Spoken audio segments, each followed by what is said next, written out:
For today's episode, bibisitahin natin ang napakasarap at very unique na halo-halo ng Bambang Nueva Vizcaya. Ayan. Kumakatas-katas. Tutuklas din tayo ng mga kailugan na hindi pa masyadong dinadayo ng karamihan.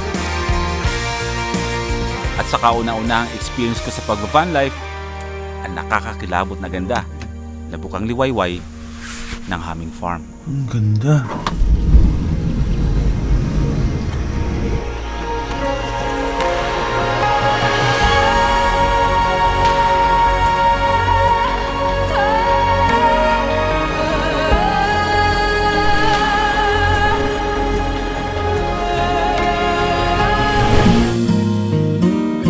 Welcome back to another van life episode. Bambang Nueva Vizcaya, ang ruta natin ngayon. Nakikipaglaro lang ako ngayon sa Google Maps di sa bahay ng Bambang. Titignan ko lang kung ano yung mga pwede nating puntahan dito kasi sa mapa, i-search ko yung mga pwedeng puntahan dito hindi siya updated eh. May mga lugar dito na wala sa Google Maps na kung saan nagre-research pa ako sa Google, nagre-research pa ako sa YouTube, pati sa Facebook, kung ano yung mga pwedeng puntahan ba sa bawat town dito sa Nueva Vizcaya. Mas marami ako na-research doon. So ngayon, sabi ko, sige na, magbambang gaming tayo ngayon. Titignan natin kung anong meron doon. Pero along the way, bahala na kung ano yung masagap natin or makuha natin pwedeng i-feature dito sa bahay ng Bambang. Game tayo dyan. Yung panahon, mainit, pero yung hangin, malamig. Ha? Saan ang punta mo? Maghahanap na ng pwedeng pagkapihan sa bundok. Yung pinag ko sa'yo, yung kinoment ko, pwede ka doon. Nice meeting you sir. Teka sir, bibigyan ko muna kayo ng sticker. Oh, hinahanap kita doon sa may sa may Solano. Alam mo ginawa ko, bossing? Yung mga aerial shot mo, inano ko doon sa may Google Map.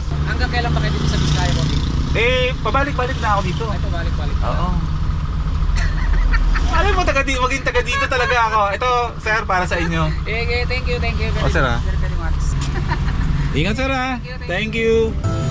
Cold campsite. Sige. Basta't merong kape para kompleto ang araw natin.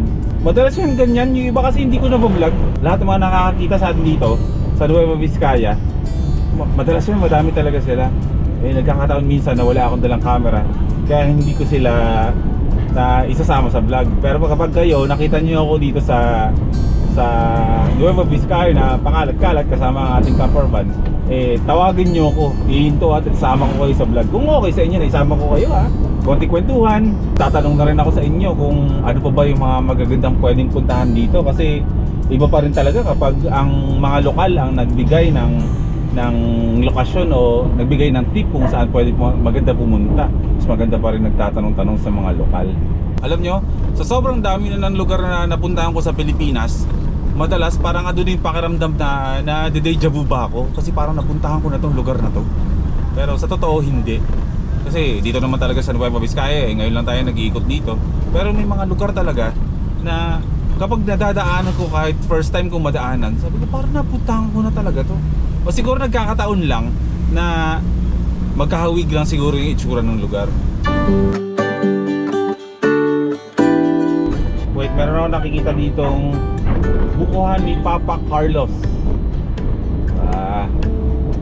Gawa tayo ng side trip going to... Check ko muna tong bukuhan ni Papa Carlos.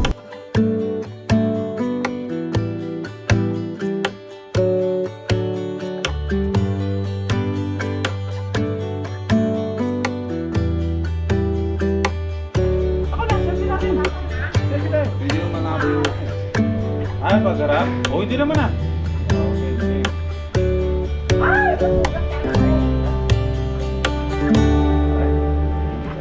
Boy, first time po. Boy, first time. Boy P. Ano mo nga? Ito po. Boy P. 1958. 1958. Binigay na ni nanay yung password niya sa akin. Ano pong password ng Gcash nyo? Hindi ba? Japan, dito ba? Transfer mo ko Hindi, joke lang. Ayun. Nasaan nga po tayo? Anong Punta ka na ba dun sa Salt Spring? Balak ko pa lang pong magpunta doon. Maganda to. Pupuntahan ko po yun. Meron kang bando, pakawalan na. Ganda yung... Sige po. Pero bago po yun, titikman ko po muna yung buko nyo. Masarap yan. Ayan. Sige po sir. Sige bro, maraming salamat ha. Thank you. Bukuhan ni Papa Carlos. Kayo po ba si Papa Carlos? Yes, sir. Nice meeting you po, Papa Carlos. Kayo po nanay, ano po pangalan nyo? Nanay Chona. Nanay Chona, Papa Carlos. Kayo po ang magkakakulit po kayo. Ingat. Itong bukuhan sa halo-halo ni Papa Carlos. Ito ay nakita ko lang sa Google Maps. Sabi ko pupunta ako ng Bambang ngayon. As in, hindi ako nagsisearch. As in, iniisa-isa ko yung mapa. Sabi ko, titignan ko. Tapos nakita ko yung bukuhan ni Papa Carlos. Sabi ko, puntahan ko. And then, pwede pa tayong dumiretso mamaya doon. Na kung saan meron tayong mga options kung ano yung pupunta natin. Apakadaming pwedeng puntahan dito. Pero, dahan-dahan lang, unti-unti lang, papupunta natin lahat yan. Kung kayo ay nanonood sa akin, taga Nueva Vizcaya kayo, i-comment nyo dyan sa comment section kung ano yung mga lugar na gusto nyong puntahan ko. At i-feature natin sa ating biyahe dito sa Nueva Vizcaya. Okay? Tikman natin yung halo-halo ni Papa Carlos. Fresh buko. Bro, anong tawag nga bro sa kanyang klaseng buko? Yung tanda niya? Anong tawag dyan? Di ba may iba-iba yan Malauhog. Hindi, Tagalog yun na lauho. Opo, Tagalog na ano po yun. Uy!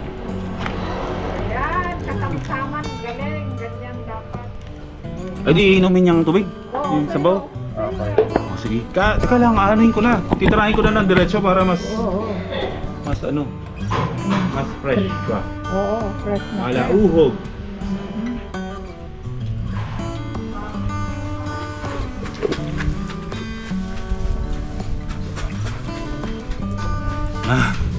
Nanay Chona, kailan po ba nagsimula itong nyo?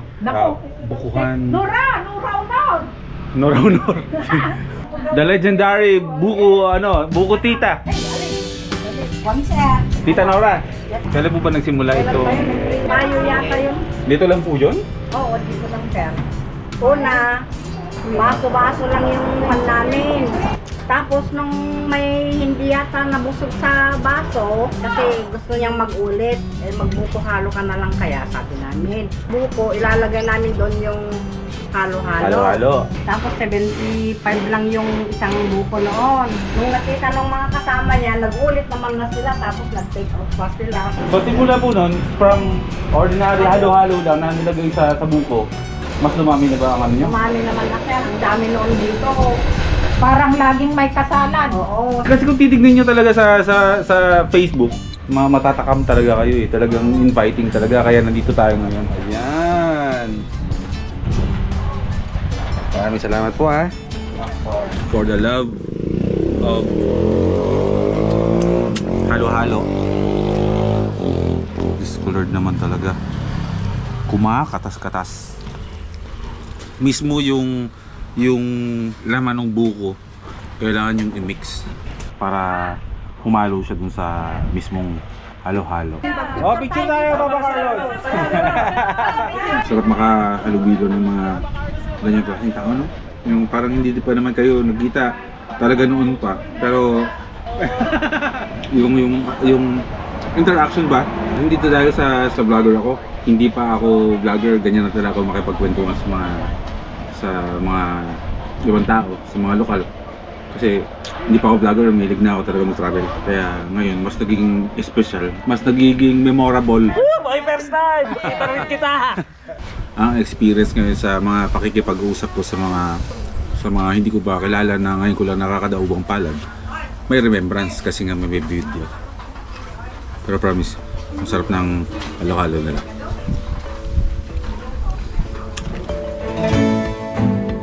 Sa mga gustong ma-experience ang napakasarap na halo-halo na ito, napakadali lang hanapin ang bukuhan ni Papa Carlos. Nasa Waze at Google Maps yan. Yun. Mainit, mainit.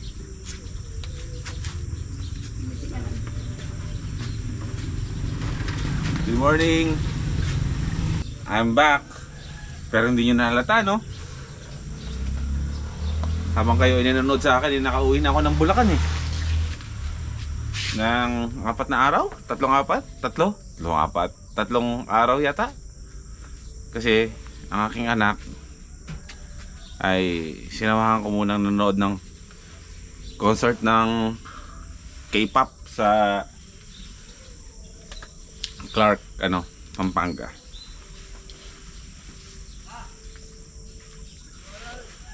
K-pop fan kasi talaga yung anak ko. Kaya sinusuportahan natin yan. Para ma-enjoy niya yung kanyang kabataan. Okay, ngayong araw, kanina pa ako gising. At magre-renovate muna kami ng aming kubo dito. May mga dala kaming gamit galing Bulacan na mga bagay na pwede naming pakinabangan dito sa kubo. Maraming lamesa dito eh. Ang gagawin namin, yung dining. Wow, dining. Dito ko ilalagay yung dining na namin para kapag may mga bisita, maluwag na i-cater natin yung mga bumibisita sa atin dito at makasabay natin sila sa mga pasalubong na ng mga pagkain sa amin. Salamat sa mga bumibisita dito, may mga dalang pagkain. May mga dalang mga alay. Para itong area na to dito is magiging tambayan na lang namin. At syempre yung editing namin dyan pa rin. Sa mga susunod na mga panahon, gagawa na tayo ng pansamantalang kubo natin dito sa Solano. Kumbaga itong titirahan namin is hindi talaga ito yun. Saka ako na ikikwento. Masyado pa maaga para ikwento. Solano. Sa Solano lang ba tita itong chicharon na to o buong Nueva Vizcaya to? Here atin, dun sa Bulacan yan. Sa Bulacan to. Hindi to. Masarap naman yung chicharon ng Bulacan. Pero mas nasarapan ako sa chicharon ng Nueva Vizcaya. Una-una, mura. 50 pesos lang isang plastic. Papakita ko sa inyo sa mga susunod na araw yun. Tapos titikman ko, tapos papanoorin niya lang ako. Pero bibigyan ko kayo ng tip kung paano kayo makakatikim ng chicharong Solano o Nueva Vizcaya. Kailangan nyo bisitahin ng Nueva Vizcaya. Pagkatapos ng ilang linggo na pag-aantay, ay nagkaroon din ng oras ang ating kaibigan na pumunta dito sa Nueva Vizcaya. Nandito na yung kaibigan kong motovlogger. Ayun. Si ano yan, kilala nito eh. Si Ajinomoto. Huwag kang magulo ba? Alam, nagpapasigat ako sa may-ari eh. Para sabihin nila worth it yung pagpapatuloy nila sa akin dito. So welcome to Nueva Vizcaya bro. Thank you sa pag-welcome sa akin. Buti na abutan ko ba to? Kala ko sasabihin mo may papalusot ka naman na pagdating ko dito eh. Hindi. Kasi akong ano eh. Sadyang naglalako ng oras para magkatagpo tayo. Tama. Namimiss na rin kitang makasama eh. Ako medyo hindi na masyado. Talaga Hindi, ba? joke lang. Nakapag-impake na ako. Kakainit na nga yung sakyan. Paalis na ako eh. Automatic yan. Alis tayo mamaya. Camping? Camping tayo. Kasya ba tayo kay Batod? Tatlo tayo nila mamaya. Siksikan natin yung mga sarili natin. Yan. Ginawa na natin dati yun, di ba? Tatlo? Hindi, yung sa sarili natin. Pinagsiksikan natin yung sarili natin sa mundong hindi naman natin gusto. Sabi ka nga, Bertie. Hindi ka pa rin nagbabago. At dahil kasama na nga natin si Direk Gino, ay magkakamping tayo mamayang gabi. Pagitna natin si Sir. Pero mamaya pa yun. Okay, smile ha. Wow! Picture yan ha!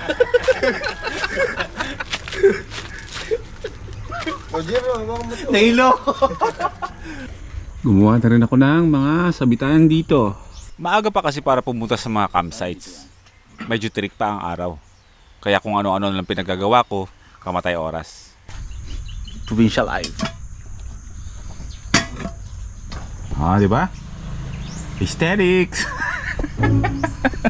Diyan natin ilalagay yung mga niluto natin ng mga hipon, alimango, sumpo, yan, mga ganyan. Oxtang, yan, mga ganyan. Diyan natin iiwan yan dyan. Para pag biyahe natin, pag uwi, may pagkain agad tayo. Simpleng buhay, simpleng pangangailangan. Meron kaming balak gawin pa dito. Unti-unti lang. Marami kaming kakabit. Talagang matutuwa kayo kapag natapos namin itong maayusan. So far talaga nag-enjoy talaga kaming tumira dito sa Kubo. So far talaga masaya kami, nakatira kami dito sa Kubo na to. Ewan ko, napaka-espesyal ng Kubo na to para sa amin. Naranasan niyo ba na magbahay-bahayan dati nung kayo ay mga bata pa? Yung mga batang 90s, sigurado naranasan niyo yun, yung bubuo kayo ng mga bahay-bahay nyo na gawa sa dahon ng niyog. Magluluto-lutuan kayo doon, yung mga regalo ng mga ninong at ninang nyo sa inyo ng mga lutuan ng mga plastic, magluluto-luto kayo. Sa amin dati, lata ng sardinas yung spirit of pagiging probinsyano ba, yung spirit ng pamumuhay sa probinsya, na isa sa pamumuhay namin dito. Bahay-bahayan, merong nanay, tatay. Ngayon, kung saan tumanda tayo, ginagawa na natin yung mga bagay-bagay na ganito. Pero hindi na siya laro-laro. Para na yan sa kumbaga, satisfaction na aming mga kaisipan, ng aming mga healthy kaisipan itong mga totoong bahay-bahayan na to. Jello! Maghanap ka na ng kunwari asawa mo dito. May bahay-bahay na tayo Mananawagan na ba ako dyan? Mananawagan na ba ako dyan? Ha? Mananawagan na ako. Oo, nawagan ka. Sa mga tiga Nueva Vizcaya po, baka po may gustong sumali sa aming bahay-bahayan. Ngayon po ay kailangan ko ng magiging nanay dito sa aming munting tahanan. Asawa ba? Asawahan. Asawahan. Requirements. Requirements, kailangan 28 pataas, at least 5'5" yung height. Kahit anong kulay mo, basta mabango. Kulay green. Kulay green yung dumating. Sabi mo nyo, maming kahit anong kulay Yung wala kamag-anak ni Green Piccolo. ni Green Soldier. Kamag-anak pa rin ni Green Soldier. Paano magsasalita? Pwede na yun, pasalamatan mo na lang kahit green na babae ang dumating sa'yo dito. Wag lang Sagot-sagot sila nagtago dyan sa kangkungan. Hirap na hirap pakita. Nasa harap lang pala ni Mamay kasi kulay green. gaganyan pa, no? Gaganyan si Mamen Okay, bibilang ako ng 10, magtago na kayo. 1, 2, yung asawa niya kulay green. Hindi, dumikit lang dito sa mga puno ng saging. Di ba? Yung niya sa puno ng saging, yung daw ng puno ng saging pakat. Nakaganon lang yun. Hindi makita ni mo.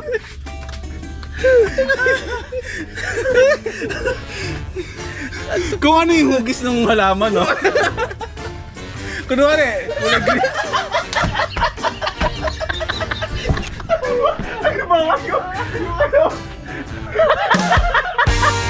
Ganyan ang buhay namin dito sa Nueva Vizcaya. Talagang simpleng pamumuhay, simpleng pangangailangan lang. Hindi mahirap para sa amin na maging masaya. Napakadali nun. Kaya ituloy lang natin ang ating biyahe. Meron kaming 2 goal ngayon. Ilog, campsite, kung saan doon kami magpapalipas ng gabi.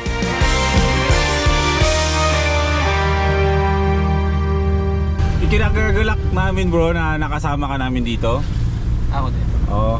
Siyempre kasama natin si Omamen. Bumili na kami ng tubig na magagamit at may inom namin mamaya. Tsaka siyempre the official drink of everyone, mga wakwakers. Ito yon yung kali. Direct, di na meron ko ng kali dyan, no? Meron na, pre. Ayun. Si Omamen, pabuksan na natin at siya yung nag-drive. Pero bago ang lahat, gusto munang pasalamatan ang Blue Yeti Southeast Asia kay Miss Arya na pinadalan tayo ng regalo. Napakasimpleng token na lang naman na sobrang appreciated ko kasi nga mahilig tayo sa camping. So ang Blue Yeti talaga nanonood pala talaga sa atin at sa mga kaibigan natin. Kaya lahat kami naka Blue Yeti Power Station na.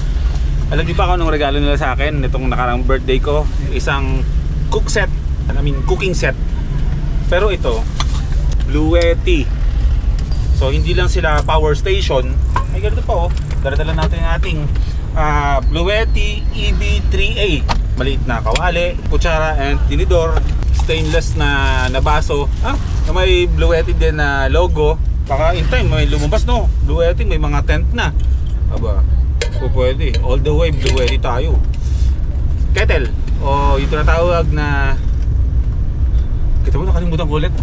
Takore.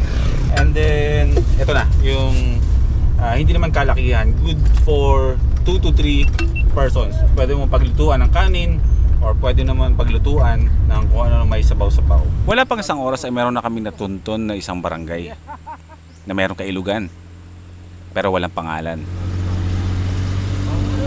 Andito dun tayo sa nakapina ilog. Pero, yun ba yun? Yung ilog? Parang tuyo, no? Hindi, maliit lang siya. Lalabas pa siya sa mas malaking ilog. May konting trekking lang daw tayo. Basta, malapit lang naman. Malapit lang naman direct, di ba? Malapit lang. Mga 5 ano? hours. Makaligo lang kami. Si Watod, iniwan na namin sa tabing kalsada at nagsimula na kaming maglakad pababa.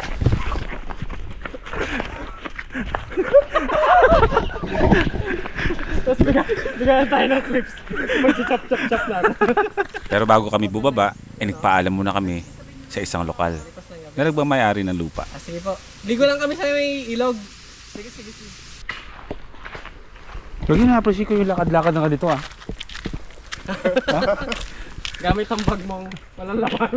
Uy, may laman naman yan. Pumauna kayo. Uy, alam nyo ba? Wait lang. Alam nyo ba na dito sa Nueva Vizcaya, Ano? marami doong cobra. Cobra? Oo. Talaga? Kaya ingat-ingat tayo. Lumalabas sila kapag tag-init na, di ba bro? Oo. Totoo yon. Ang mga cobra ay nagtatago tuwing taglamig. Lumalabas sila kapag tag-init. Hindi naman malakas yung agos ng tubig. Hindi naman kalinisan. Pero pwede lang liguan. Yung dumi niya, hindi dahil sa madumi ha. Yung duming ano lang. Duming kalikasan ba? Yan. Masarap yung sinag ng araw eh. Hindi mo na kailangan ng video light. Desidido na kami dito maliligo. Araw. Pero ang kaibigan natin si Direk Gino ay naglakad-lakad at merong nadiskubre. Nahahati pala sa dalawa ang kailugan na ito. Malinis at mas malakas ang agos ng tubig. Dito pa lang, nakakamangha na bro eh. Napakasimple pa lang nito. Aray ko, mga bato-bato masakit sa... Napakabilis ni Direk Gino maglakad.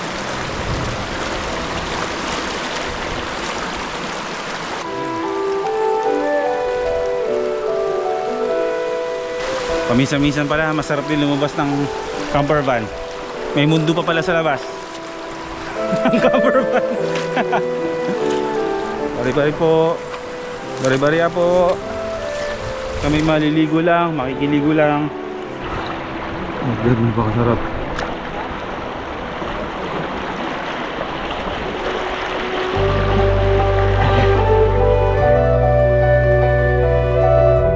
Hindi dinadayo ng mga tao ang kailugan na ito. Pero sobrang ganda.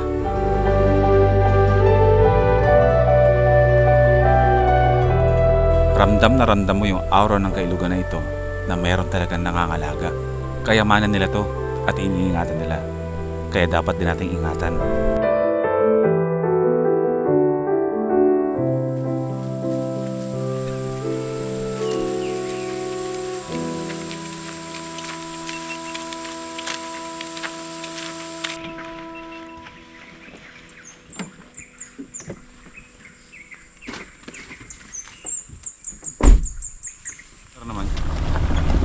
Tawag dito, alas 4 ng hapon, palabas na kami nung area kung saan kami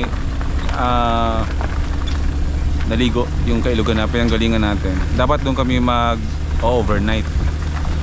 Kanina, sa isang lokal, nagpaalam kami na kung pwede kami tayo ng tent or mag-park si Watod para matulog.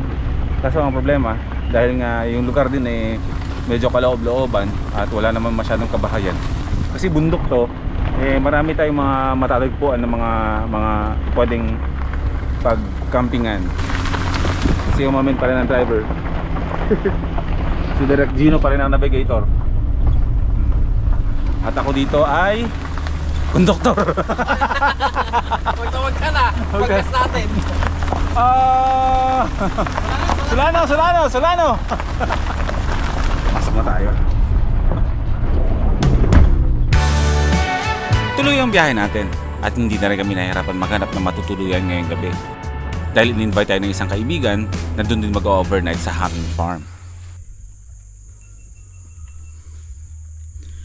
Traditional Ifugao Kubo. At tayo ay nandito ulit sa Hanging Farm. Si Direk Gino may binili ng ano balak mo dyan? Ano natin, ulam bukas. Ulam para bukas? Itong kamote, masusurprise ka dito bukas. Papakilala ko muna sa'yo. Bro. Si Direk Gino, si JM Brother. Oo, nag-meet kami kagabi. Ayaw nga pala. O sige, mag-usap kayo. Kakamustahin ko lang muna ang aking mga Humming family. Wow! Humming family. Hello po! Hello po. Kamusta po kayo? Ate, ready ka na bang mag-ihaw ulit bukas? Sure. Ilan po ba? Isa lang paghati-hatian naming lima. Hindi. Ipapatikim natin sa kanila din yung Sure. yung masarap na inasal. Ikaw bro, natikman mo na yung inasal dito? Hindi ba? Record na tikman bukas. What's up, JM Brother? Inabot na kami ng dilim. Kaya kailangan na namin i-park si Watod kung saan kami mag-overnight ngayon.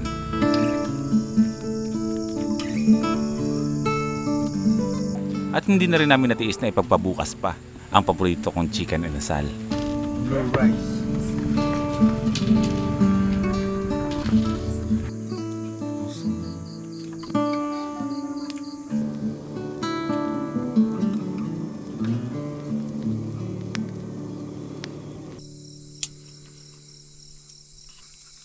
Nine, 10 ng gabi. Alam ko maaga pa, pero tinatamaan na ako ng antok. Bibihira lang yung pagkakataon ng ganito na maaga pa lang dinadalaw na ako ng antok. Kaya i-grab ko na yung chance na makatulog ako ng mahaba. Dahil napakaganda ng pwesto natin ngayong gabi. Bukas makikita niyo kung saan tayo dito sa aming farm nag-park. At ayun na nga. Sumipa na yung lamig. Yung totoong lamig ng Nueva Vizcaya. Andito na. Kailangan ko na magsuot ng jacket. Yung jacket na ginagamit ko dito, sobrang kapal. Gumagamit man ako ng maninipis na mga jacket, pero ito yung mga windbreaker. Malaking tulong na naka-windbreaker kayo kapag malamig sa lugar. Mararamdaman mong malamig. Pero kapag umiihip yung hangin ng malamig, napipigilan mo. Ito yung mga freebies na binigay sa akin ng Suzuki nung ako ay nasa motovlogging world pa. Ngayon napapakinabagan ko pa rin. Mapa camper van, Suzuki pa rin gamit natin. Pero antok na ako. So matutulog na talaga ako. Sasara ko na lahat to. Para ko pa sanang buksan yung likod. Ganito na magdamag. Pero sigurado yan. Gigisingin ako mamayang madaling araw niyan pag nakabukas yan. Pero sasara ko na. Okay. Maganda naman yung ventilation. So, pasok naman dito yung lamig. Kaya hindi na rin natin kailangan mag-fan. Kasi pag nag-electric fan ako dito, para tayo nag-suicide nun sa lamig. Good night na. Ako yung matutulog na. See you all tomorrow. Kinabukasan,